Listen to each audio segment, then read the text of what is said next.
सभी को डॉक्टर गजानंद आर्य का नमस्ते। माँ सरस्वती की कृपा और आशीर्वाद प्राप्त करके सीबीएसई परीक्षा हेतु निर्धारित अंतरा भाग 1 में से महादेवी वर्मा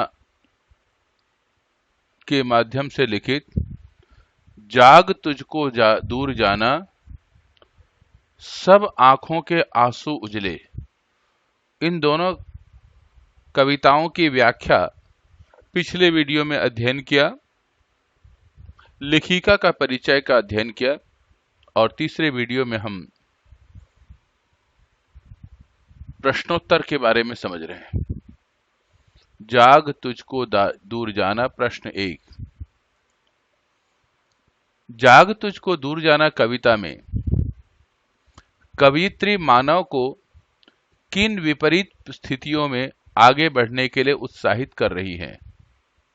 उत्तर, जाग तुझको दूर जाना कविता में कवयित्री मानव को निम्नलिखित विपरीत परिस्थितियों में आगे बढ़ने के लिए उत्साहित कर रही है।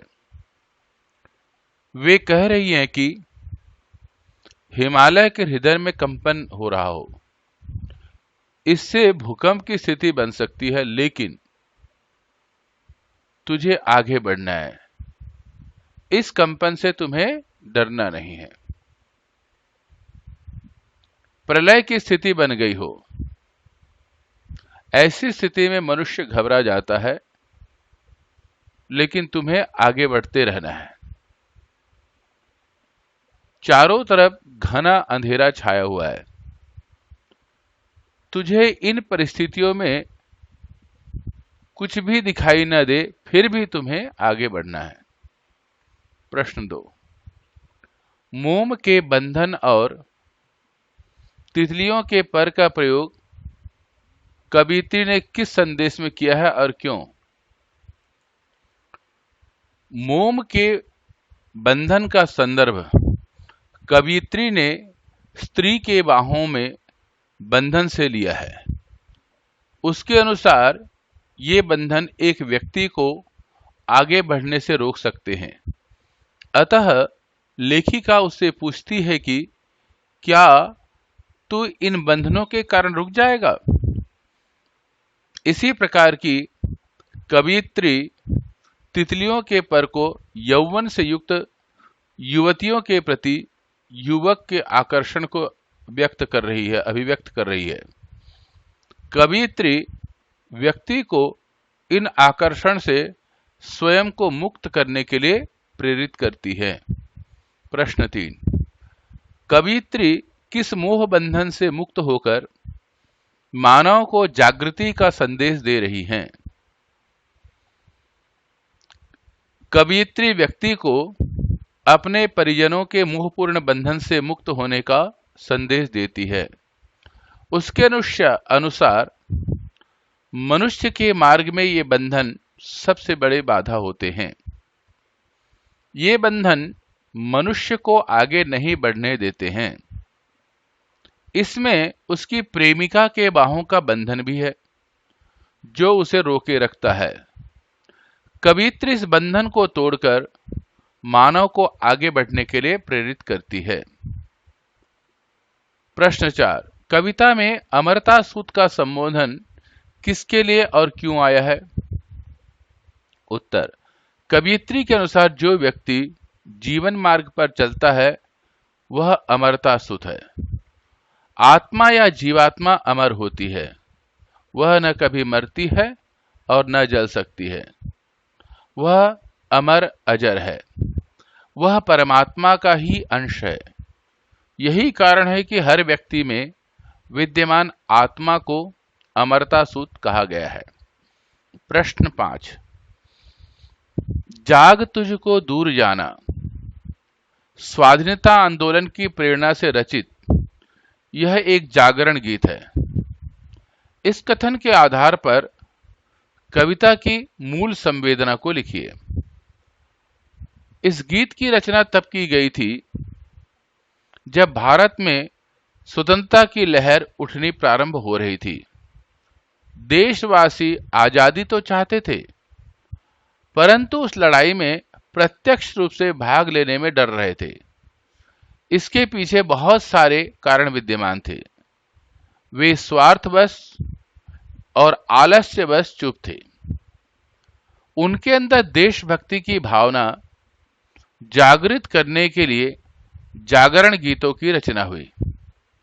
महादेवी ने भी ऐसे ही गीत की रचना की। यह गीत सोए हुए भारतीयों को जगाता है। महादेवी भारतवासियों को जगाकर चलने के लिए प्रेरित करती है। वह यह भी बताती है कि इस पर चलते हुए उसे बहुत प्रकार की कठिनाइयों का सामना करना पड़ेगा। उसे इनसे डरना नहीं है। सभी तरह के बंधनों से मुक्त होकर बस बढ़ते चलना है। इसकी मूल संवेदना आजादी प्राप्त करना है। आजादी के पथ पर चलते हुए उसे निडरता पूर्वक आगे बढ़ना है। प्रश्न 6। निम्नलिखित पंक्तियों का काव्य सौंदर्य स्पष्ट कीजिए। विश्व का क्रंदन अपने लिए कारा बनाना। कवियत्री कहती हैं कि भौरे के मधुर गुनगुन क्या उसे विश्व का क्रंदन भुलाने देगी। फूल में विद्यमान ओस की बूंदें किसी व्यक्ति को डुबा सकते हैं। तुझे अपनी छांव रूपी कैद से बाहर निकलना है। इसका काव्य सौंदर्य बहुत अद्भुत है। प्रेमिका के मधुर वचनों को भौरे के गुनगुन के समान बताया गया है। मनुष्य को दृढ़ता से चलने के लिए कहा गया है। मधुप की मधुर में अनुप्रास अलंकार का प्रयोग है। ओज गुण का समावेश है तथा कारा शब्द लाक्षणिकता को दर्शाता है। यहाँ पर लाक्षणिकता का मतलब होता है उससे एक विशेष प्रकार का अर्थ परिलक्षित होता है। कारावास अर्थात जिंदगी को समेट लेने वाली बात है। कह न ठंडी सांस सजेगा आज पानी। जो जीवन में पीड़ा, वेदना और करुणा को ही सब कुछ मानते हैं। कवियत्री ऐसे लोगों को झकझोरते हुए कहती है कि अब इन बातों को जलती हुई कहानी के समान छोड़ दे। इसमें कवियत्री लोगों को अपनी असफलताओं को भूल जाने के लिए कहती है। वे मनुष्य को अपने हृदय में आग भरने के लिए प्रेरित करती है। उसमें आग लक्षणा शक्ति का द्योतक है। श्लेष अलंकार पानी शब्द में दिखाई देता है। अगर अलंकार के विषय में अधिक जानना चाहते हैं तो आप मेरे YouTube में से अलंकार के विषय में से पूरी तरह समझने की कोशिश करें। है तुझे अंगार शैया कलियां बिछाना। कवियत्री क्रांतिकारी को अपनी कोमल भावनाओं का बलिदान देने के लिए कहती है। अंगार शैया में रूपक अलंकार का प्रयोग है। अंगार शैया पर मधुर कलियां बिछाना में विरोध का आभास होता है, अतः यहां विरोधाभास अलंकार है। प्रश्न 7। कवियत्री ने स्वाधीनता के मार्ग में आने वाली कठिनाइयों को इंगित कर मनुष्य के भीतर किन गुणों का विस्तार करना चाहा है, कविता के आधार पर स्पष्ट कीजिए। कवियत्री ने स्वाधीनता के मार्ग में आने वाली कठिनाइयों को इंगित कर मनुष्य के भीतर निम्नलिखित गुणों का विस्तार करना चाहा है। वह मनुष्य को दृढ़ निश्चय होकर चलने के लिए प्रेरित करती है। इस तरह मनुष्य दृढ़ निश्चयी बनता है। वह उसमें आलस्य हटाकर परिश्रम करने के लिए प्रेरित करती है, अतः वह उसमें परिश्रम के गुण का विकास करती है। वह उसमें विषम परिस्थितियों में निडर होकर आगे बढ़ने के लिए कहती है। इस तरह उसमें निडरता के गुण का समावेश करती है। वह उसे मोह त्यागने के लिए कहती है। इस तरह वह उसमें भावुकता के स्थान पर देश प्रेम के बीज बोती है। वह उसे जागरूकता के गुण का समावेश करती है। उसके अनुसार इस लड़ाई में उसे जागरूक होकर चलना पड़ेगा। वह उसके हृदय में मृत्यु का भय निकालकर जीवन का सही उद्देश्य बताना चाहती है। इस तरह वह उसके अंदर लक्ष्य को पहचान कर उसे पूरा करने के गुण को विस्तार करती है। कविता, जो दूसरी कविता है, सब आंखों के आंसू उजले। इसके प्रश्नोत्तर। प्रश्न 8, महादेवी वर्मा ने आंसू के लिए उजले विश्लेषण का प्रयोग कर किस संदर्भ में किया है और क्यों? उत्तर, आंसू पवित्रता का प्रतीक है। इसमें छल कपट नहीं होता। यह तो पवित्र तथा निर्मल भावना का प्रतीक है। सभी की कल्पनाओं में चूंकि सत्य पलता है, अतः यह निराधार नहीं होते। प्रश्न 9, सपनों को सत्य रूप में ढालने के लिए कवियत्री ने किस यथार्थपूर्ण स्थिति का सामना करने को कहा है? उत्तर, सपनों को सत्य करने के लिए कवियत्री ने इस यथार्थपूर्ण स्थितियों का सामना करने के लिए कहा है। दीपक के समान जलने को कहा है, फूल के समान खिलने को कहा है, कठोर स्वभाव के अंदर भी करुणा की भावना को रखना है, जीवन में सत्य की झलक को दिखाकर कहा है, हर व्यक्ति के अंदर व्याप्त सच्चाई को जानने को कहा है। प्रश्न 10, नीलम मरकत के संपुट 2 जिसमें बनता जीवन मोती, पंक्ति में नीलम मरकत और जीवन मोती के अर्थ को कविता के किस संदर्भ में स्पष्ट कीजिए? नीलम मरकत को कविता के संदर्भ में जन्म और मरण के रूप में लिया है।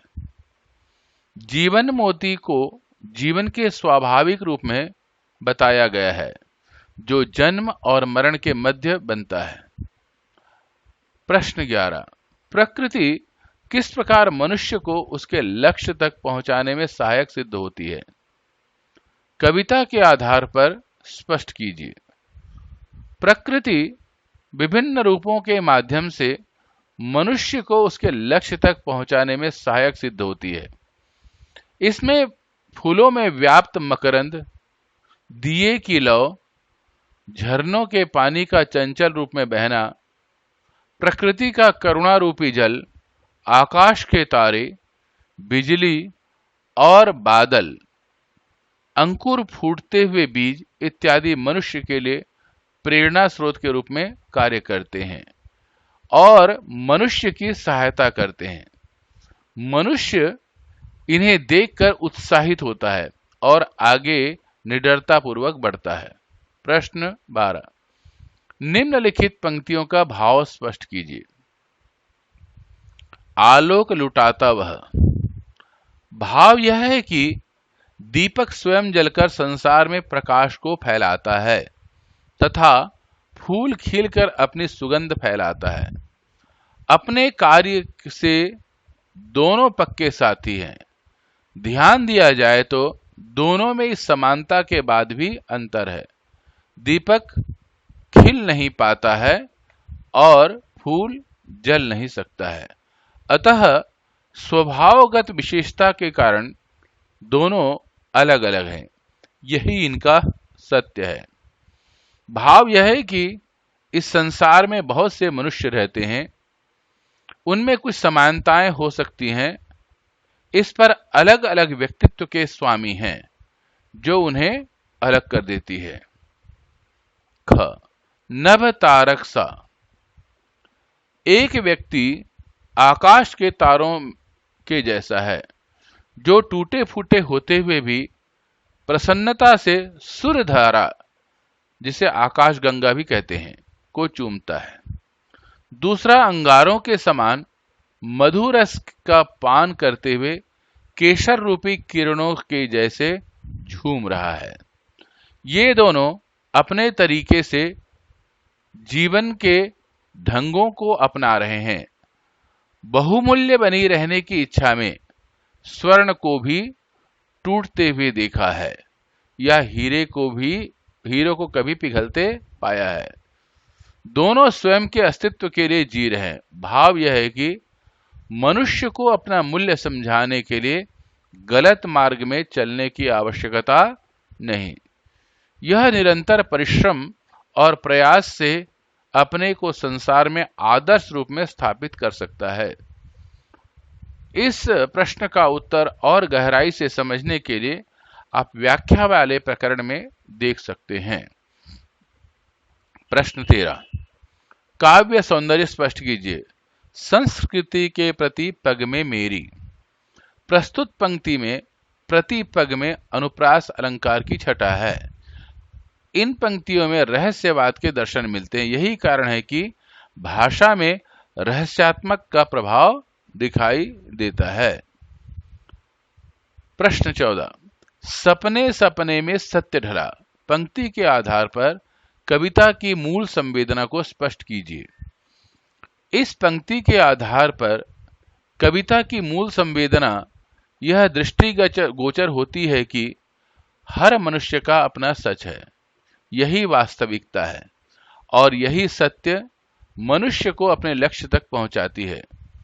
प्रत्येक मनुष्य के स्वप्न में हर पल रहता है, प्रत्येक मनुष्य सपने में वह हर पल रहता है। प्रकृति के यथार्थ जो परिवर्तनशील है, उसके माध्यम से मनुष्य स्वयं के सपनों को साकार कर सकता है। अगर आपको प्रश्नोत्तर समझ में आया तो लाइक बटन अवश्य दबाएं। इस प्रश्नोत्तर का उद्देश्य हमने साधारण शब्दों में समझाने का प्रयास किया है। आप चाहें तो इन प्रश्नों के उत्तर को अपने ही शब्दों में लिख सकते हैं।